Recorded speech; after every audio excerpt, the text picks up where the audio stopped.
আসসালামু আলাইকুম। সকাল সকাল আপনাদেরকে একটা জিনিস দেখাতে নিয়ে আসলাম। দেখেন, নিজের ক্ষেতের সামান্য কিছু হলো কত আনন্দ লাগে।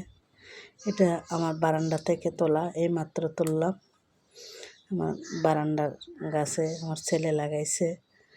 এই সকালবেলা উঠে দেখলাম যে শাকগুলো খুব সুন্দর লাগতেছে, তো চিন্তা করলাম যে তুলে একটু রান্না বান্না করি। অন্তত একটু সামান্য হলেও তো নিজের গাছের খাইতে খুব ভালো লাগবে। এই জন্য আপনাদের সাথে শেয়ার করলাম। দেখতে কত সুন্দর লাগতেছে, তরতাজা। দেখেন, একবার তরতাজা, এইমাত্র তুলে আনলাম। বরবটি, পুঁই শাক দুটোটা মিলিয়ে এগুলো হলো।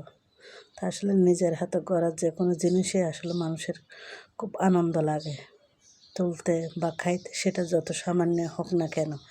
যদি না করি এটা কখনো বোঝা যায় না, করার পর এটা বোঝা যায় যে না, জিনিসটা কত আনন্দের, কত ভালো লাগে, কত ভালো লাগার।